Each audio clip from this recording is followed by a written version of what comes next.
¿Qué tal? Muy buenas noches, bienvenidos a otra emisión de Esto Recién Empieza por la pantalla de C5N en un día que evidenció la marcha atrás del gobierno con el tema del gas, una marcha atrás medio sobreactuada, una crisis política como no se había vivido hasta el momento dentro de la coalición oficialista. Darío Bani, buenas noches. Buenas noches, Iván Jagroski, buenas noches a todos y a todas. Y hay ganadores de esto del gas. Vamos a repasar, vamos a ver, les vamos a contar las empresas cómo van a llevarse buena parte de de la tajada que hoy se discutió, y también un dato sobre el acuerdo con el FMI.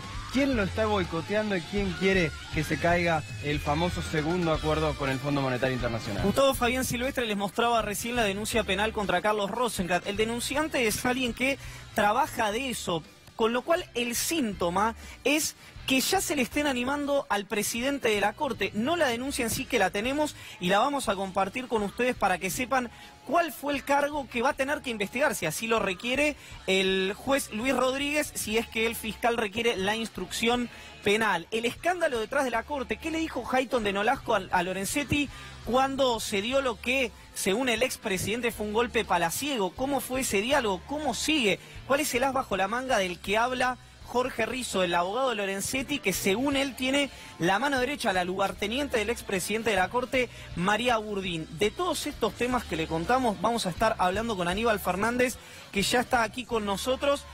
Y después, uno de los artífices que detonaron el aumento de gas, los intendentes que presentaron amparos, que se unieron, que estuvieron en unidad de acción, está Ariel Sujarchuk, intendente de Escobar, con el que vamos a estar hablando de todo esto que les acabamos de manifestar. Aníbal, buenas noches, bienvenido, gracias por estar. Gracias por invitarme. ¿Qué pasó, Aníbal, cuando, vos que estuviste en gestión el día de hoy? Mi abuela Amparo decía que donde no hay cabeza todo se vuelve rabo. Y es lo que ha pasado acá. El presidente 12 y media estaba hablando de Olavarría y diciendo que eso había que pagarlo, y 3 minutos después terminaron dando vuelta a esto, que no es lo que vos decís recién, que se dio vuelta. No se dio vuelta, lo que hicieron es dejar de querer cobrárselo a los usuarios porque no podían, porque no existen las leyes retroactivas en Argentina, es porque el pago tiene condición liberatoria, causa Garibotti del año 1972, jurisprudencia pacífica de la Corte. Es imposible que eso prosperara, se iba a llenar de medidas cautelares que iban a dar por tierra con eso. Entonces, ¿por qué no lo hicieron para salir políticamente más bien paraditos, digamos? ¿Por qué no se llevan el pedazo que se quieren llevar? Y entre ellos está el presidente, que forma parte, seguramente vaya de esas empresas, con lo cual volvemos a la misma de siempre. Estamos en una situación donde un gobierno de una derecha corrupta, que todo lo que hace, lo hace calzadito con un negocio que le venga bien, ¿no? En instante seguimos con Aníbal Fernández, que empezó bien, me empezó corrigiendo, así que nos vamos a pelear un poquito, porque yo creo que la razón la tiene jurídica, creo que la tiene Iguacel. Pero ahora en un ratito lo hablamos con sí, jurídica. Bueno, nos peleamos después. Ahora quiero compartir con ustedes, primero, algo que estuvimos viendo con Darío, que tiene que ver cómo los Simpson predijeron este aumento del gas del gobierno, y después las internas y estas mentiras del gobierno de que Peña y Duhovne no sabían de la resolución que firmó la Secretaría de Energía. Empezamos por los Simpson. Milhouse montó 2 veces al elefante y lo vio una. Sí, pero le pagamos $4. Bueno, eso fue cuando todavía no subíamos el precio. Bajo nuestra nueva estructura de precios, su cuenta llega a un total de $700. Ahora, como ya me pagaron $4, me deben solo $696 neto. ¡Salga de mi casa!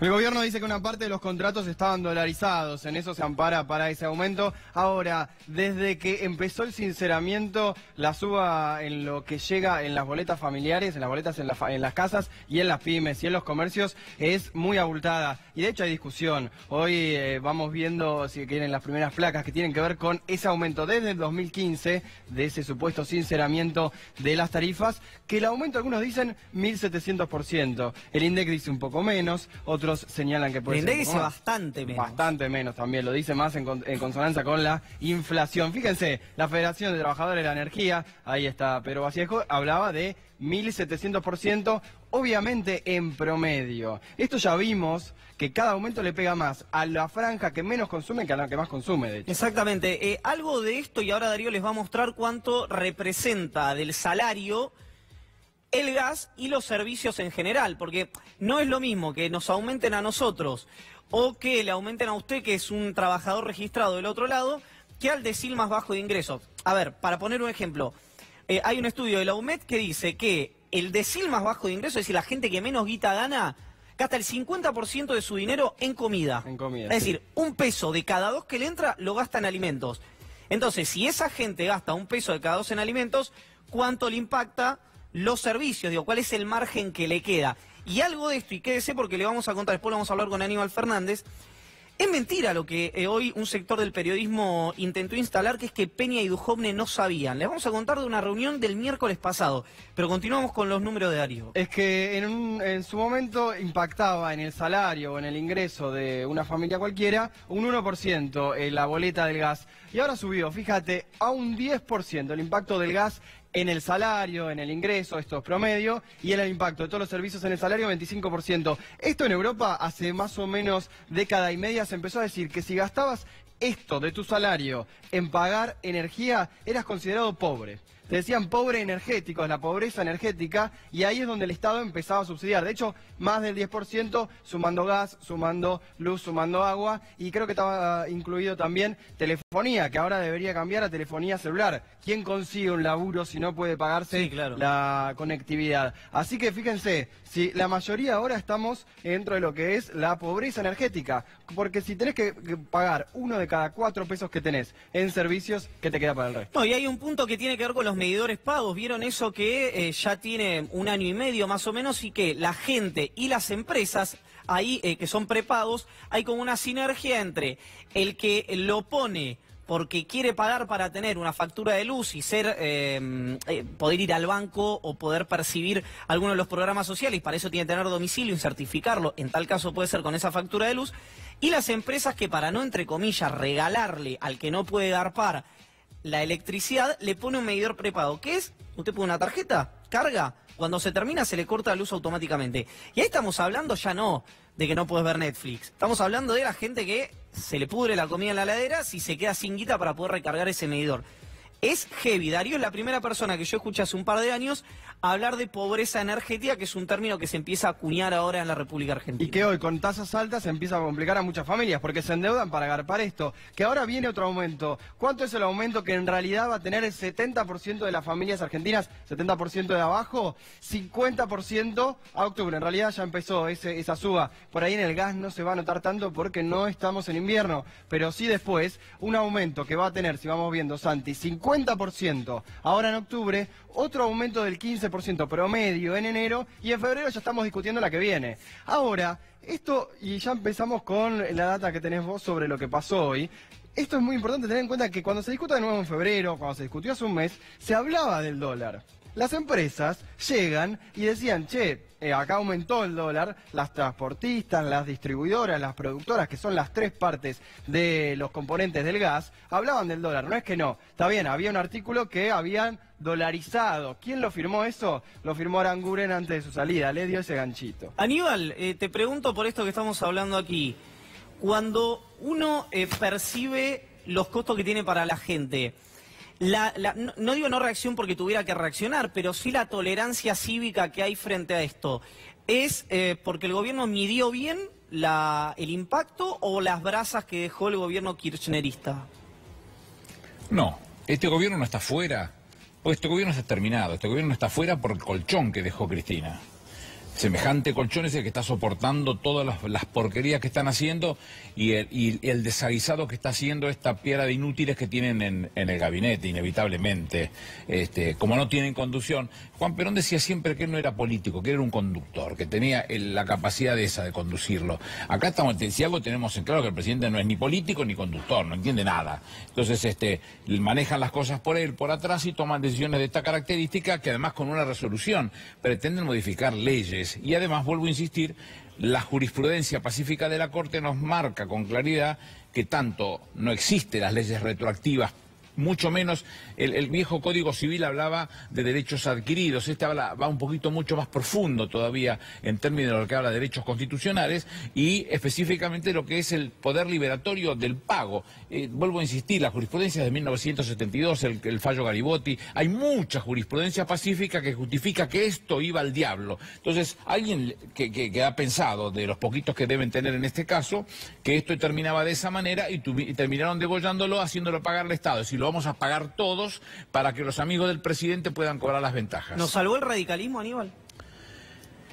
Puede ser que a alguno de los radicales todavía le quede algo de ese pensamiento nacional y popular y hayan podido darse cuenta que iban a hacer daño a mucha gente sin sentido, porque ¿por qué no le damos la misma oportunidad entonces a los viejos que le sacaron los remedios para reclamarlo? ¿Y por qué no reclaman los pibes que le sacaron las computadoras? ¿Y por qué no reclaman los docentes que le encajaron de guapo el 19% de las paritarias cuando vamos a tener una inflación del 50%? Te podría hacer una lista interminable de los desaguisados y las porquerías que ha hecho este gobierno en contra del pueblo argentino que no encuentran respuesta, ¿no? Hay una realidad que es que si esto, y vamos poniendo cuánto es lo que igual le vamos a pagar a las empresas, que había un debate si eran 20.000 o 10.600 millones de pesos que se le van a dar, esto lo vamos a pagar entre todos. Y también los que no tienen gas en su casa, los que tienen garrafa. Esto es verdad que entre todos vamos a poner, porque es lo que dijo el gobierno, lo que garantizó el gobierno es que estas empresas se lleven esa parte que estaban exigiendo antes. Ahora, no son empresas a las cuales hayan tenido un mal 2017, un mal 2016.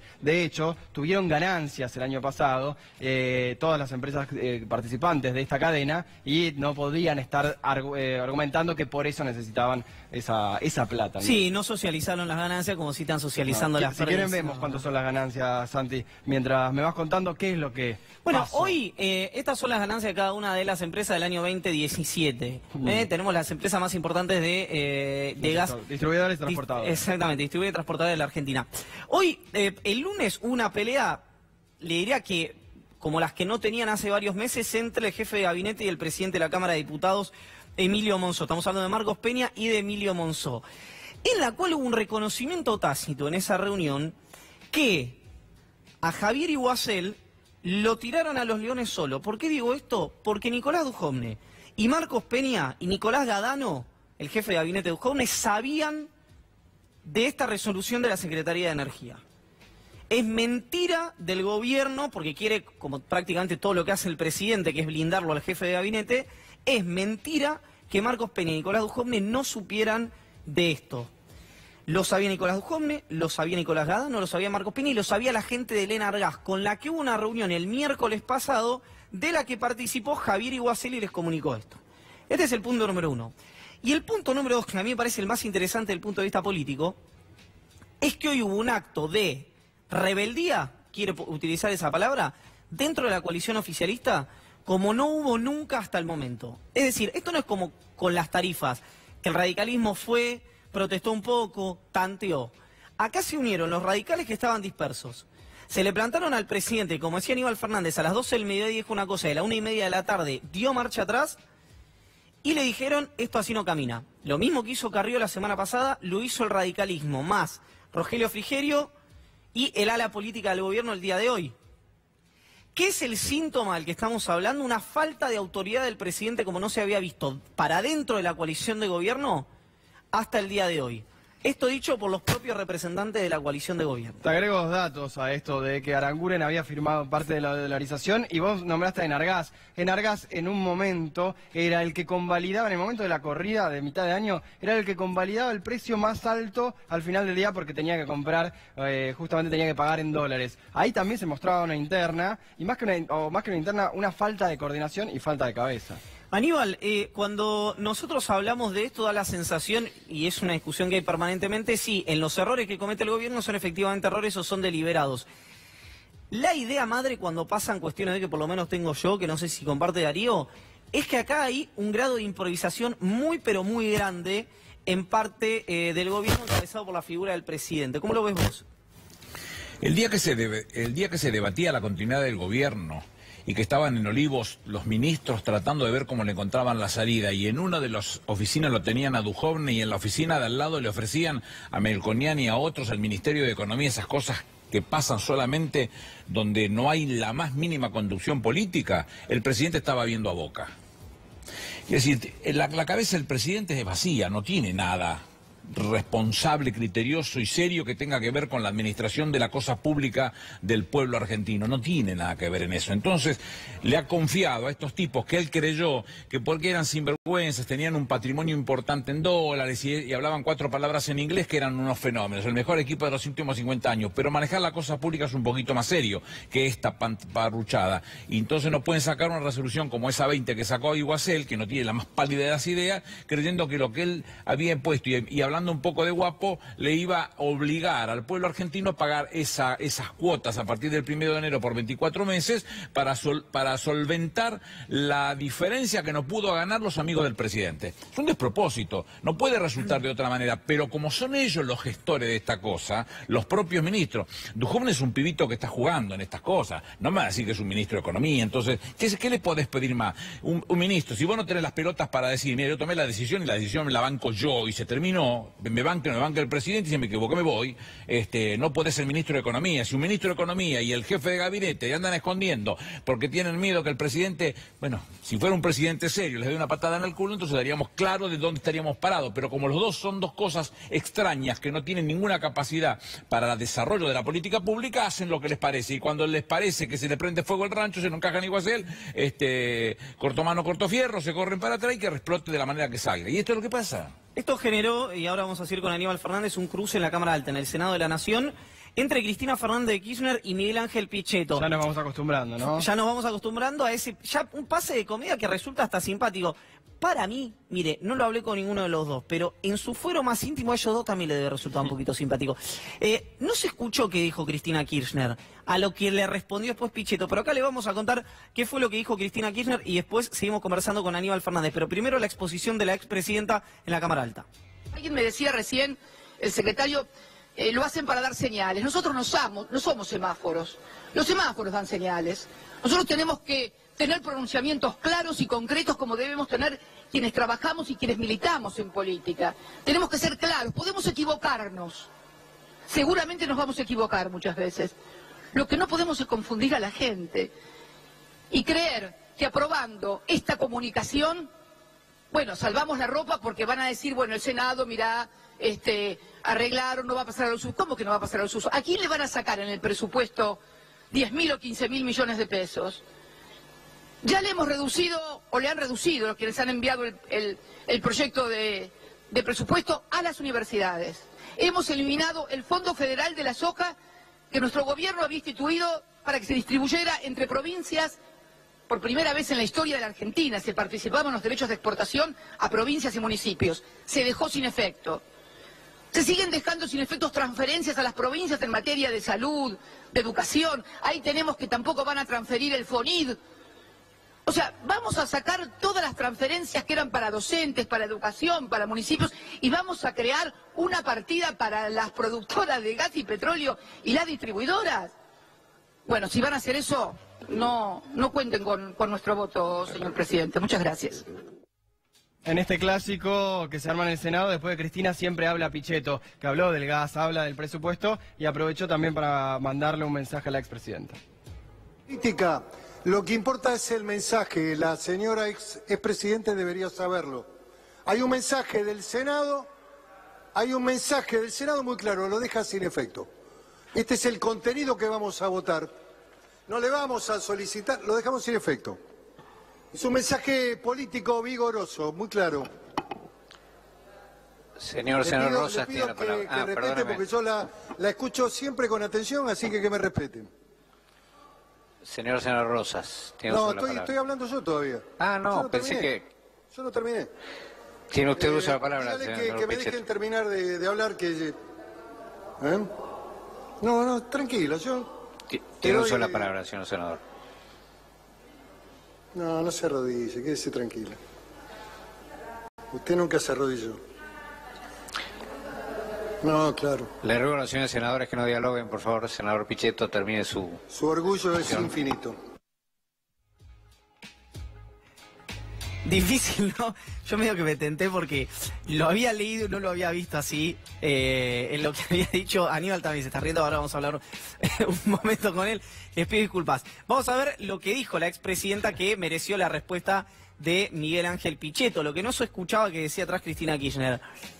Está muy bien todo lo que usted dice. Muy bien, si quiere me arrodillo.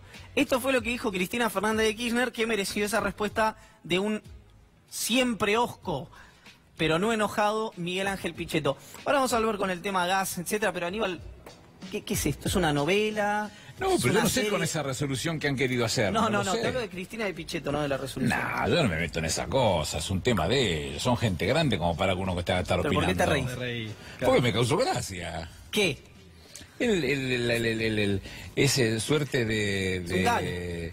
Sí, parece un sainete de Bacareza, ¿no? Es una cosa muy parecida, qué sé yo, risueña es. No le asigno valor, no. No le asigno valor. Igual se está discutiendo el presupuesto, hay algo de fondo también. Eso es otra cosa. Lo que dice Cristina es muy fuerte y con mucha claridad, porque si vos le sacaste el fondo sojero, para que el hombre y la mujer común nos mire, cuando íbamos a la escuela nos decían las guerras que hubo con los caudillos en el interior y la provincia de Buenos Aires, la bronca de la provincia de Buenos Aires y todo eso. ¿Cuánta sangre se derramó por la renta del puerto? El primer presidente de la historia de la Argentina que distribuye una parte de la renta del puerto es Cristina. Y esto es lo primero que sacaron, so pretexto de ayudar al campo, que dicen ellos que van a ayudar. Bueno, ¿sabés quién te digo? ¿Quiénes van a terminar sembrando sojas con beneficios? Solamente los grandes, nada más que en ellos. Bunge, Cargill, Nidera, Aceitera General de Esa, Molino, claro. Los únicos grandes, el chacarero chiquito, y se va a andar reculiendo el culo como los perros porque no tiene con qué hacerlo. Tiene mucha guita que poner para sembrar, tiene mucha guita que poner para cosechar, y en el medio termina vendiendo no al precio internacional que ves en la pantalla, al precio que le garpa al valijero cuando pasa por el campo, con lo cual la situación es absolutamente incómoda. Te doy otro dato más. Si vos lo querés meter un poquito más en el campo con esto que acaban de decir, te metés directamente en el tema del precio de la carne. En el mismo mes, en el 2015, con Cristina en el gobierno, un kilo de carne en pie costaba $2. Hoy cuesta 90 centavos de dólar. Si ves estuvieron hablando recién ustedes del tema del trigo. El trigo aumentó en los últimos 8 meses, la harina en los últimos 8 meses, 166% en pesos. Ahora, Aníbal, y 31% en dólares. Porque vos planteas un escenario, para el emoji lo que hice planteas un escenario de un presidente que podría tener la imagen positiva que tenía Temer antes de esta elección, de 3-4%. Y hoy, según todos los sondeos, por lo menos los que le creo yo, Macri le gana todavía un balotaje a Cristina. Nah. Macri no le puede ganar nada a nadie. Con lo cual me queda la tranquilidad de que hay que competir para sacar definitivamente a esta derecha corrupta. También pensaron en 2015 que no ganaba. Alimentaron a un opositor. No, pero en este momento, ahora las cosas... Juan Perón decía, detrás mío vendrán los que bueno me harán. Esto están haciendo bueno a nuestros candidatos, porque el espanto de lo que están haciendo como gestión es horrible. Miralo por donde lo quieras mirar. No tiene forma de ser esto. Todo lo que han planteado, lo han planteado para mal. Todo lo que le han propuesto, las economías regionales no hay una que esté funcionando. Recién dijiste el precio de la carne, el trigo, suenan las alarmas de intervencionismo en pero presta atención. Si vos tenías el kilo vivo a $2 y ahora lo tenés a 90 mangos, a 90 centavos, lo que vas a tener a corto plazo es la liquidación de los stocks. Vas a ver cómo se te liquidan los stocks porque se te van a pasar de la ganadería a la agricultura, es inevitable. Sí. Y la agricultura, al chacarero chiquito, no lo va a ayudar, lo va a castigar, lo va a lastimar al chacarero chiquito, que va a terminar gastando mucha guita para sembrar, mucha guita para cosechar, y va a vender mal al valijero como vende siempre. La situación que ha generado esta gente es una catástrofe.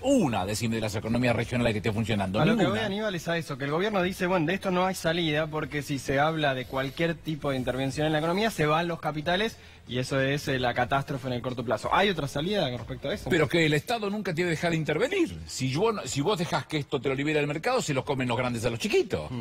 Las mismas que te acabo de mencionar recién, que te van a dejar que caminen todo, o los valijeros, ¿para quién venden? ¿Venden para ellos? No, venden para las grandes, estas. Aníbal, recién veíamos el cruce entre Cristina y Pichetto, y si bien esa conversación yo creo que es muy lejana e imposible en términos electorales, sí ya hay comentarios de, bueno, ir haciendo, si va a haber 2 unidades del peronismo, unidades no en términos de unión, sino de factores por separado, que una de las unidades va a tener que ser necesariamente más grande que la otra. Dice Piñanelli, dijo Moyano, ser amplios hasta que duela. No quiero ser descortés, pero ¿dónde empieza a doler? La realidad es que el peronismo no se va a acomodar nunca a tanto tiempo vista. No lo va a hacer nunca eso. Hay que esperar, en algún momento se ve ya un alambrado, se ve un paredón donde no se puede correr más y hay que pararse. Y cuando se para se mide, y los que le da, y los que no le da, no les da. Entonces ahí hay que tratar de acomodarse de la mejor manera para poder confluir una propuesta común. A mí estas discusiones me tienen sin cuidado. Yo de estas he visto 150.000 y después trabajar No, pero juntos. te lo uso como disparador. No, pero digo, vos terminás de una cosa de esa y podés terminar una propuesta común si lo que estamos pensando es que es el pueblo argentino que nos tiene que llevar adelante y no las discusiones o de los egos o cosas que tengan que ver con ello. Pero si no fuera así y no nos podemos poner de acuerdo y hay que competir, compitamos. ¿Y quién es el más grande y el más chico? No sé, ¿sabés quién es el que se pone el botito? De a uno hay que ponerlo pero eso llegando y contarlos. A las elecciones tranquilos, caminando, una economía mala, pero todavía quedan 6 meses de crisis. En el medio las conversaciones de la política no cambian. Yo creo que 6 meses no soporta este gobierno. Ya es mágico que haya soportado hasta este momento y ellos dilatan el final de un gobierno que está acabado. Decididamente acabado, no tiene nada por qué soportar. Pero no institucionalmente. Prestémosle atención, desde el punto de vista, nunca institucionalmente, y yo no conspiraría tampoco contra el gobierno. Pero bueno aclararlo porque desde el gobierno punto de utiliza vista, eso desde para... el punto de vista de lo que uno mira, de lo que están haciendo, mira el presupuesto y te vas a dar cuenta que dice cosas como, por ejemplo, que el 35% es lo que le van a aumentar a los gastos sociales. Si la inflación va a ser del 50, ya tenés un 15 para abajo. Y de ahí van a terminar sacando esta plata que le van a pagar a los amigos de Macri, y es el propio Macri, con esta guita que le iban a pagar sacándola de las tarifas para perjudicar al pueblo Te argentino. digo, por sí o por no, si fueras un alquimista, tuvieras que generar químicamente, ecualizar la unidad del peronismo. Yo te voy preguntando, vos decís sí o no. Felipe Solá. Sí, claro. Sergio Massa. Massa tiene su propio espacio, no sé qué voluntad tiene él, no lo sé. Pero pero yo te digo, vos sos el alquimista, pero yo vos lo podés hacer. Está bien, pero tiene su propio espacio, me obligo a decirte que no. Porque tiene su propio espacio. Si después en un frente se lo cita y él participa de esa situación, es probable, claro, ¿por qué no? Pero digo, en el principio, yo no me olvido que construyó su espacio y que sacó 1 millón de votos en la última elección. Sí, claro, sin dudas. ¿Qué pasa con Urtubey? Que para el sector... No, pero él seguramente hará su coalición con el PRO si todos los discursos de él son PRO. Bueno, pero eso es una chicana, porque él quiere... No, chicana no. Discurso del PRO, no me venga con chicana. Chicana es cuando yo te invento la discusión. No, pero si se abrió una alianza con el PRO. No hay una alianza con el PRO. La mesa estaban Schiaretti, Urtubey, Pichetto y Sergio Tomás Massa. ¿Y sabes cuántas mesas he visto de esa característica y después jugar en cualquier lugar que se les ocurra? Vos me estás preguntando dónde lo veo a Juan Manuel, a quien siempre creí que era mi amigo y sigo creyéndolo mi amigo. No veo nada por qué tenga que evitar de serlo. Creo que está errándole feo y es un tipo que está absolutamente ligado y muy finito con el presidente de la Nación. Y para mí eso es casi revulsivo, casi recorrís al Reliberán con eso, ¿no? Aníbal, ¿querés ver o quieren ver también cómo estima el FMI que va a estar la economía este año y el año que viene? Peor de lo que dice el gobierno, 2,6 de caída este año, con una inflación de 40,5%. El presupuesto dice 0,5. El presupuesto de 0,5 y 2019, bueno, ahí es la diferencia, PBI 1,6% de caída, con una inflación del 20,2%, creo que se queda corto en alguna sobre todo en la de este año. Pero... sobre todo en la interna del FMI, Estados Unidos está jugando muy fuerte, es quien tiene el poder. Les doy un dato. Las embajadas recibieron el acuerdo previo del FMI, el primer acuerdo, un día antes de que se vote. Las embajadas son las que tienen que, los economistas de las embajadas, mandar a los países de origen para que después vayan al directorio y voten. Ahora todavía no recibieron el acuerdo, los detalles, los economistas de esas embajadas, para mandarle a su país. Bueno, pero seamos conscientes que en un gobierno republicano fuerte y con fuertes propuestas nacionalistas, nunca fue bien visto el Fondo Monetario Internacional. Bueno, entonces, ¿qué quiere Estados Unidos ahí? Yo creo que no es el Fondo Monetario el que está participando, creo que es Estados Unidos, que tiene mucha presencia sobre el propio Fondo Monetario Internacional, el que está insistiendo sobre su cabeza de playa en el sur de América, que es Macri, un fracaso absoluto, pero que no lo van a soltar todavía porque por ahora tienen que tratar de encontrar alguna salida y además garantizarse que los bancos que han puesto la plata cobren. Ahora, perdón, yo digo que no termino de entender. Si el fondo proyecta una caída superior a la que había previsto, y hoy trascendió que va a pedir un ajuste de 60.000 millones de pesos más, ¿eso lo hace vía recorte? Digamos, bueno, para empezar, no sueñen que vayan a recortarlo de los 10.000 millones que le van a dar a las distribuidoras. Pero digamos, no hay mucho. O creces que no vas a crecer. O cortás O balanza devaluás. comercial que no lo vas a hacer. O devaluás para licuar el gasto. Entonces digo, Devaluar no lo van a hacer, porque ellos tienen 3 fondos de inversiones que ingresaron a la Argentina con un dólar de 30 Sí, mangos, lo cambiaron y no lo pueden... sí, pero igual con ese criterio, Aníbal, no iban a devaluar. Compensar, Y ensartaron, a muchos inversores.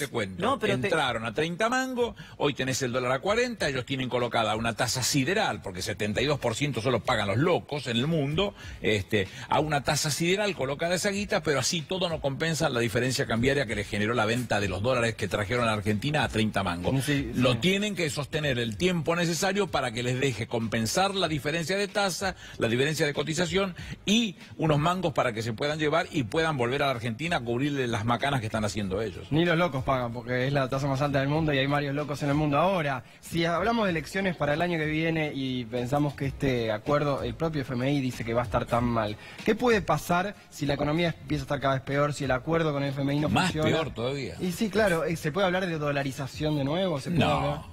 ¿Vos pensás que no? Y si tenés que hablar de un dólar de 1 por 125, bueno, mínimamente. Pero vos creés que le da a la Argentina para soportar eso, un dólar de 125 mangos. Te hace absolutamente competitivo un montón de cosas que hoy no estás vendiendo, porque a nadie le importaron las exportaciones. La balanza comercial debe estar perdiendo 12.000 millones de dólares en el año de 2018. Vas a tener un impacto fenomenal. En contrario, nosotros teníamos exactamente al revés, con lo cual tenías el ingreso de los 25.000 millones de dólares que necesitabas para compensar lo que es a gasto corriente. No lo tenés, no sabés cómo compensar tu situación y tenés que ir de frente a echarle mano a los que menos tienen, otra vez a los jubilados, a los maestros, al empleado público, no soporta esta Argentina eso, porque la pasividad que se ve hasta ahora en los trabajadores, en los activos, en los pasivos, en los pibes, es limitada.